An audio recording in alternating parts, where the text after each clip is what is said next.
जय हिंद दोस्तों। आज 24 जुलाई 2022 है। दैनिक जागरण के राष्ट्रीय संस्करण का कंप्लीट न्यूज एनालिसिस करेंगे। चलिए शुरुआत करते हैं। लेकिन जिन लोगों ने टेलीग्राम चैनल ज्वाइन नहीं किया है जाकर के ज्वाइन कर लीजिएगा, लिंक आपको डिस्क्रिप्शन में मिल जाएगा। नहीं तो टेलीग्राम पे आप जाएंगे, सीधे विजडम एजुकेशन सर्च करेंगे, हमारा चैनल आपको मिल जाएगा। मंकी पॉक्स पे वैश्विक स्वास्थ्य आपात स्थिति घोषणा। WHO ने इसे वैश्विक आपात की घोषणा किया है। इससे पहले मुझे याद है कि कोरोना वायरस को भी इसी तरह से WHO ने वैश्विक आपात की घोषणा किया था, कोरोना वायरस के लिए भी। और उसी तरह का कुछ घोषणा WHO ने मंकी पॉक्स के लिए किया। मंकी पॉक्स अभी तक 75 कंट्री में फैल चुका है और 16,000 से अधिक मामले इसके आ चुके हैं। भारत में भी इससे संबंधित 3 मामले आए हैं और ये तीनों मामले आई थिंक केरला में आए हैं। WHO की अगर हम लोग बात करें तो WHO यानी वर्ल्ड हेल्थ ऑर्गेनाइजेशन, इसकी स्थापना 1948 में हुई थी और इसकी स्थापना बेसिकली हुई थी 7 अप्रैल 1948 को। चूँकि इसकी स्थापना 7 अप्रैल को हुई थी इसलिए प्रत्येक वर्ष 7 अप्रैल को विश्व स्वास्थ्य दिवस मनाया जाता है। प्रत्येक वर्ष 7 अप्रैल को विश्व स्वास्थ्य दिवस मनाया जाता है। क्यों? क्योंकि इसी दिन 1948 में WHO की स्थापना किया गया था। इसका हेडक्वार्टर जेनेवा स्विट्जरलैंड में है। वर्तमान में 194 कंट्री WHO के सदस्य हैं। 150 देश में इसके कार्यालय हैं और साथ ही साथ इसके 6 क्षेत्रीय कार्यालय भी हैं। अगर मंकी पॉक्स की बात करूं तो मंकी पॉक्स से पहले 11 मार्च 2020 डेट इंपॉर्टेंट है, क्योंकि कई बार मैंने देखा है कई सारे स्टेट PCS में डेट पूछ दिया। WHO ने कोरोना महामारी को पेंडेमिक घोषित किया था, ग्लोबल पेंडेमिक घोषित किया था, वैश्विक महामारी घोषित किया था 11 अप्रैल 2020 को। और इसी तरह से कल यानी 23 अप्रैल 2020 को WHO ने मंकी पॉक्स को इमरजेंसी घोषित किया। तो आवश्यकता इस बात की है कि मंकी पॉक्स को रोकने के लिए भी वैश्विक देश मिल के साथ है, मिल के काम करें, इस बात की आवश्यकता है। और वर्तमान में 75 कंट्री में 16,000 से अधिक मामले आ चुके हैं। 16,000 से अधिक लोगों को ये बीमारी इन्फेक्टेड कर चुका है। अधिक देशों में और ये फैल सकता है, तो इसलिए इसको तत्काल रोके जाने की आवश्यकता है। ऐसा ना हो कि कोरोना की तरह मंकी पॉक्स भी पूरे विश्व को समाहित कर ले या विश्व भर में कोरोना की तरह उत्पात फैलाए।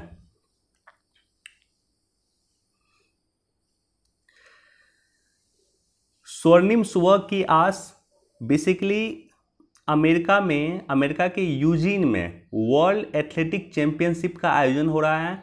तो वनडे एग्जाम में डायरेक्टली क्वेश्चन पूछा जा सकता है, BPSC को क्वेश्चन पूछा जा सकता है कि वर्ल्ड एथलेटिक चैंपियनशिप का आयोजन कहाँ किया जा रहा है? यूजीन में किया जा रहा है। भारत की तरफ से जो स्वर्ण पदक जीतेंगे उनका नाम देख लीजिएगा, लेकिन फिलहाल इसका आयोजन स्थल इंपॉर्टेंट है, अमेरिका के यूजीन में इसका आयोजन हो रहा है।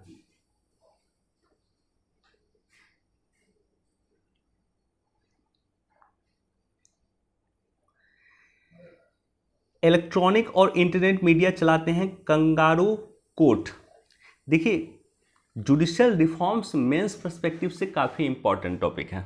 और जब हम लोग जुडिशियल रिफॉर्म्स की बात करते हैं तो जो जुडिशरी में कुछ समस्याएं हैं, जो न्यायपालिका में कुछ समस्याएं हैं, उस समस्याएं की ओर हम लोग रेखांकित करते हैं।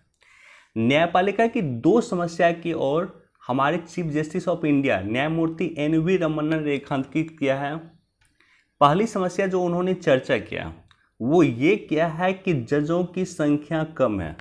न्यायपालिका में जजों की संख्या कम है। इसके लिए भी मेरे पास पर्याप्त डाटा है, मैं कभी डाटा आप लोगों को दे दूंगा। तो न्यायपालिका में पर्याप्त जजों की संख्या नहीं है, जजों की संख्या कम है, काफ़ी कम जज है। तो आवश्यकता इस बात की कि जजों के रिक्त को इमीडिएटली भरा जाए। दूसरा यह है कि न्यायपालिका में आधारभूत अवसंरचना का अभाव है। न्यायपालिका में जो कोर्ट रूम है आज भी बहुत पुराने दर्जे के कोर्ट रूम बने हुए हैं। खास करके आप डिस्ट्रिक्ट कोर्ट चले जाइए तो काफ़ी पुराने आपको कोर्ट मिल जाएंगे।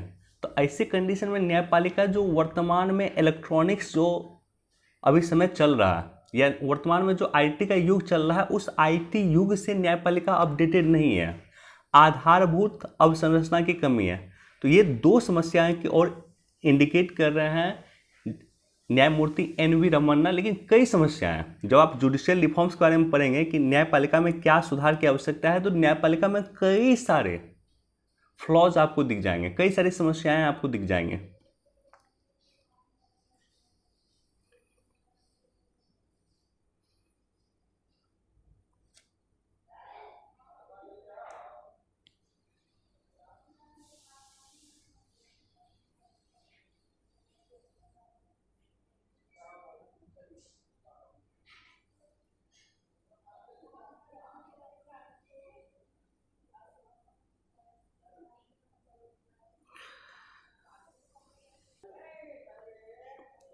ओके, यहाँ CBI के बारे में है। CBI के बारे में आप लोग जरूर पढ़िएगा। CBI लगातार चर्चा में है। मैं अक्सर कहता हूँ कि कुछ संस्थाएं जो लगातार मैं चर्चा में देख रहा हूँ, एक CBI है, एक NIA है। NIA के बारे में आज हम लोग डिस्कस भी करेंगे। NIA नेशनल इन्वेस्टिगेशन एजेंसी, तो एक NIA है, एक CBI है, एक ED है इन्फोर्समेंट डायरेक्टरेट, एक है NCB नारकोटिक्स कंट्रोल ब्यूरो। ये सब संस्था के बारे में आप लोग लगातार पढ़िएगा, इंपॉर्टेंट संस्था है। CBI की अगर मैं बात करूं तो CBI ना तो संवैधानिक संस्था है और ना ही सांविधिक संस्था है, यानी ना तो संविधान में इसका जिक्र है और ना ही संसद के किसी एक्ट के माध्यम से इसका निर्माण किया गया। CBI की अगर बात करूं, पिछले वर्ष UPSC मेंस में CBI से संबंधित क्वेश्चन पूछा गया था और एक टर्म हम लोग लगातार आपके साथ डिस्कस करते थे कि CBI जनरल कंसेंट GC, आम सहमति ये लगातार चर्चा में थी। क्या होता है आम सहमति? मैं एक पॉइंट बस आपके साथ डिस्कस कर देता हूं, बाकी समय मिलेगा तो CBI पे मैं एक अलग से वीडियो बना दूंगा। आम सहमति ये चर्चा में था और UPSC मेंस 2021 में क्वेश्चन पूछा गया था आम सहमति पे। आम सहमति क्या होता है कि CBI को अगर सरकार आदेश देती है कि आप जाकर के किसी स्टेट में जांच कीजिए, मान लीजिए CBI को केंद्र सरकार ने आदेश किया कि आप एक काम कीजिए, जाकर के वेस्ट बंगाल में जांच कीजिए, तो CBI क्या करेगी, वेस्ट बंगाल में जाएगी और वेस्ट बंगाल जाने के बाद वहाँ के सरकार से पहले परमिशन लेगी। वेस्ट बंगाल सरकार अगर परमिशन देगी तभी जाकर के CBI वेस्ट बंगाल में जांच कर सकती है। अगर वेस्ट बंगाल सरकार परमिशन नहीं देगी तो CBI वेस्ट बंगाल में जांच नहीं कर सकती है। तो ये जो इशू चल रहा था जब CBI की स्थापना हुई थी, तो ये इशू चल रहा था कि कई सारे राज्यों ने क्या किया कि CBI बार बार आकर के उससे पूछे नहीं, तो उन्होंने आम सहमति दे दिया, जनरल कंसेंट दे दिया कि आप आइए, आप जांच कीजिए, जब आपका मन है आइए जांच कीजिए, हमसे बार बार आपको पूछने की आवश्यकता नहीं है। जैसे बिहार ने CBI को आम सहमति दिया, अब CBI किसी मैटर में आकर के जांच करेगी तो बार बार बिहार सरकार से उसे परमिशन लेने की आवश्यकता नहीं है, क्योंकि बिहार सरकार ने उसे आम सहमति दिया हुआ है या पूर्व सहमति दिया हुआ, पहले से सहमति दिया हुआ। लेकिन ये आम सहमति कुछ सरकार ने CBI से वापस ले लिया। मसलन वेस्ट बंगाल ने CBI से आम सहमति वापस ले लिया है। अब CBI कभी भी पश्चिम बंगाल में कोई भी जांच करेगी तो उससे पहले वहाँ के सरकार से परमिशन लेना होगा, राइट। राजस्थान ने आम सहमति वापस ले लिया, तो राजस्थान में जाकर के CBI जांच करेगी तो वहाँ के सरकार से परमिशन लेना होगा। अब इम्पॉर्टेंट है ये कि जब हाई कोर्ट या सुप्रीम कोर्ट के ऑर्डर पे CBI को जांच करती है तो फिर उसे किसी राज्य सरकार से कोई परमिशन लेने की आवश्यकता नहीं होती है। ये इंपॉर्टेंट है और इसी पॉइंट पे UPSC में क्वेश्चन पूछा गया था। मेंस का क्वेश्चन आप लोग देख लीजिएगा।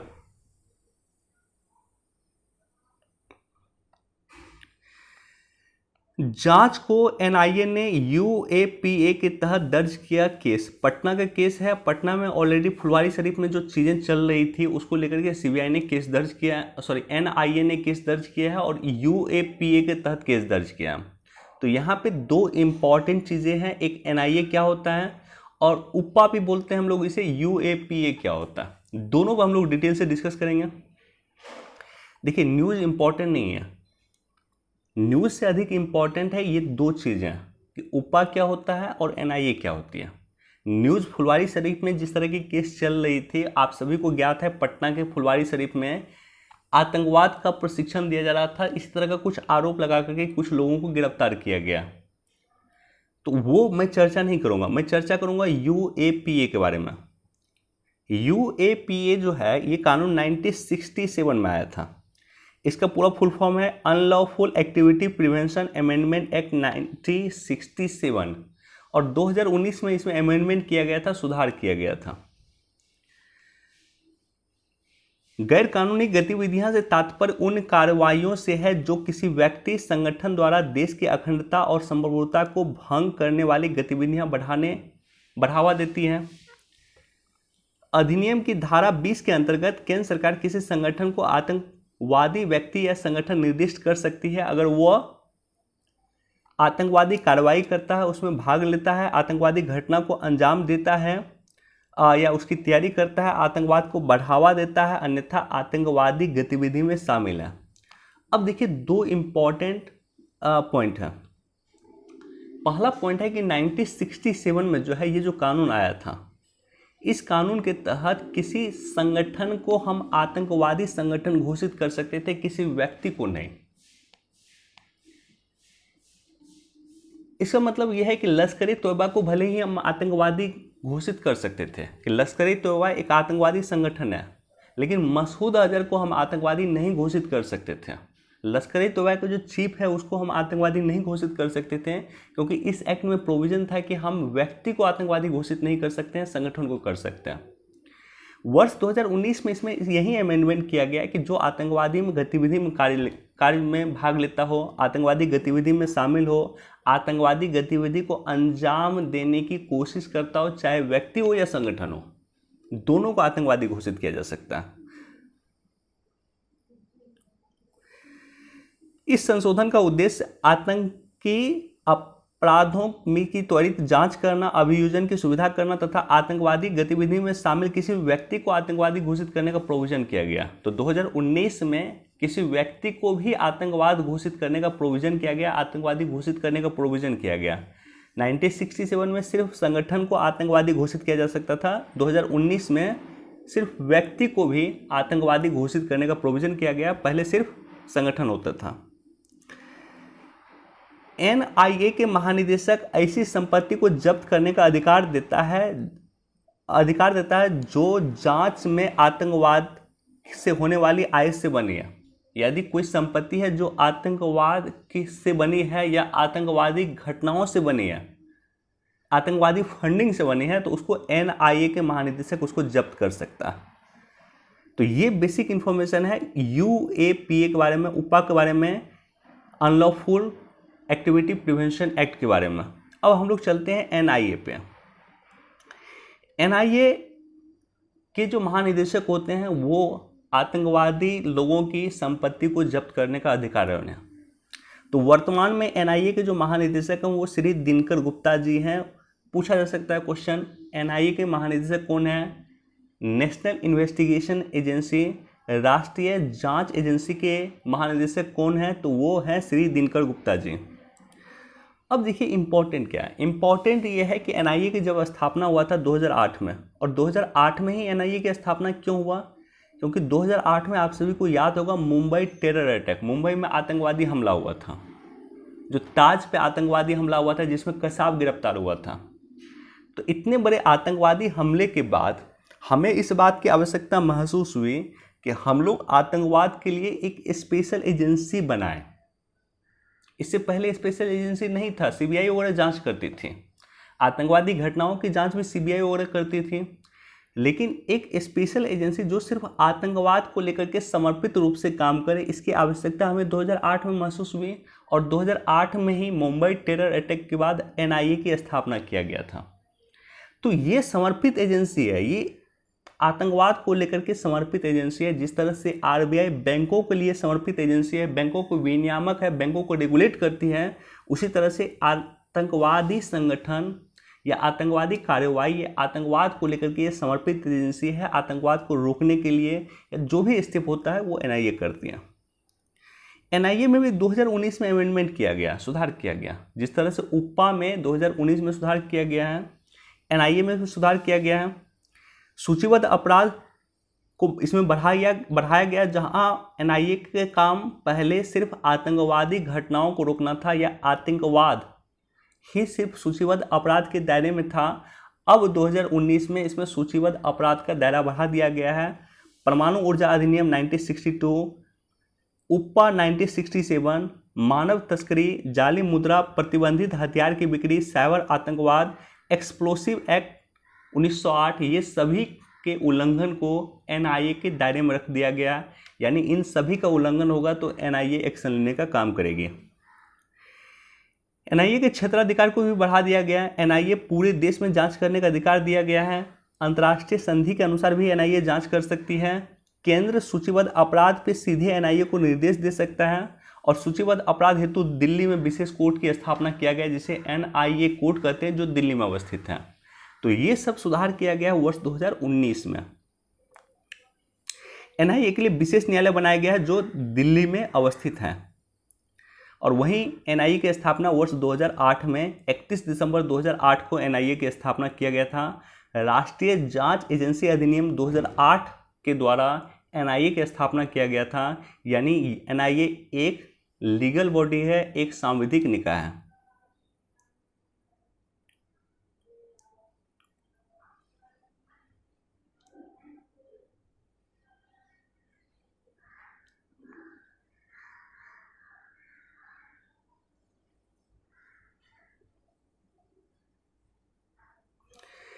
एडिटोरियल सेक्शन इंपॉर्टेंट आज का नहीं है, संडे का दिन है, एडिटोरियल इंपॉर्टेंट नहीं दिया है। बस बिजनेस पेज पे एक न्यूज मुझे इंपॉर्टेंट दिख रहा है और वो ये है, ओपेक पे निर्भरता कम करेगा भारत। ओपेक पे निर्भरता भारत लगातार कम करने का प्रयास कर रहा है और वैसे भी ओपेक छोड़िए, हम पेट्रोलियम पे ही निर्भरता कम करने का प्रयास कर रहे हैं, क्योंकि कच्चा तेल हम जो अभी आयात करते हैं 86% कच्चा तेल हम विदेश से आयात करते हैं। पहले 87 था, तो 87% या 86% कच्चा तेल जो पहले हम आयात करते थे विदेश से, उसमें सारे के सारे हम करते थे, मैक्सिमम करते थे ओपेक से। अब सोच कर देखिए, तो अब हम 87 की जगह 70% ओपेक से आयात करना शुरू कर दिए हैं। पहले 87% करते थे, अब 70% करते हैं और इसे ला करके 60% करना है 2030 तक। और इनफैक्ट कच्चा तेल की खरीदारी भी कम करने का सरकार प्रयास कर रही है।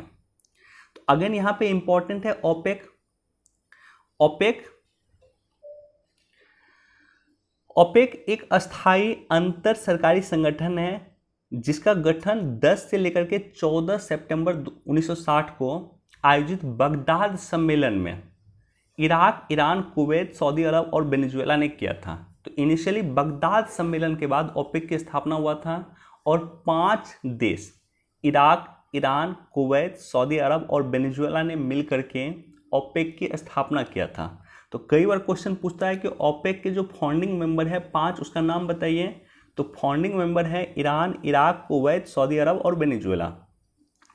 अभी ओपेक में 14 देश हैं, इराक, ईरान, संयुक्त अरब अमीरात, सऊदी अरब, Algeria, Libya, Nigeria, Gabon, Equatorial Guinea, Congo गणराज्य, अंडोला, इक्वाडोर और वेनेजुएला। ये सब देश वर्तमान में ओपेक के जो 14 देश हैं वो ओपेक के सदस्य हैं वर्तमान में। ओपेक के अस्तित्व के आने के बाद शुरुआत में 5 वर्ष तक इसका हेडक्वार्टर जेनेवा में रहा था। तो पहले ओपेक का हेडक्वार्टर, जब ओपेक अस्तित्व में आया यानी 1960 में ओपेक जब बना था, तो 1960 से लेकर के 65 तक इसका हेडक्वार्टर जेनेवा में था और 1965 में इसका हेडक्वार्टर वियना में ट्रांसफ़र कर दिया गया है। अभी ऑस्ट्रिया की राजधानी वियना में ओपेक का हेडक्वार्टर है। भारत 2030 तक सिर्फ 60% ही कच्चा तेल खरीदेगी ओपेक से और बीते एक दशक में भारत ने अपनी निर्भरता ओपेक पे 87 की जगह 70 किया। तो पहले 87% तेल हम ओपेक से आयात करते थे, वर्तमान में 70% करते हैं और इसे 2030 तक हम 60% कर लेंगे। तो 60% तेल हम आयात करेंगे ओपेक से। अपनी निर्भरता धीरे धीरे भारत ओपेक पे कम कर रहा। भारत अपनी ज़रूरत का 86% आज भी तेल आयात करता है, कच्चा तेल आयात करता है। चूँकि भारत में पेट्रोलियम का रिजर्व तो पेट्रोलियम का हमने बनाया, लेकिन पेट्रोलियम का हमारे यहाँ स्टोरेज नहीं है, भंडारण नहीं है। पेट्रोलियम हमारे यहाँ उत्पादन नहीं होता या बहुत कम उत्पादन होता है इनफैक्ट।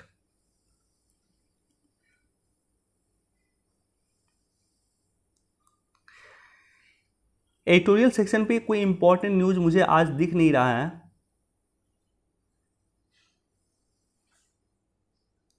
गुलाम कश्मीर में महंगी बिजली का विरोध। अब सोचिए गुलाम कश्मीर में जो है यानी पाक ऑक्युपाइड कश्मीर में वहां पे 25 रुपये प्रति यूनिट बिजली मिलता है, तो कितना महंगा बिजली मिलता है आप समझ सकते हैं। चलिए इस पेज पे कुछ इंपॉर्टेंट तो दिया नहीं है, लेकिन इस पेज को अगर आप लोग पढ़ना चाहिएगा तो आप लोग पढ़ सकते हैं। मोटिवेशन के पर्सपेक्टिव से ये पेज इंपॉर्टेंट है। 100 में से 100 अंक लाने वाले छात्रों की कुछ कहानी है यह। चलिए दोस्तों, इतना ही इंपॉर्टेंट न्यूज़ था। वीडियो देखने के लिए आप सभी का धन्यवाद। Thank you so much. Thank you for watching.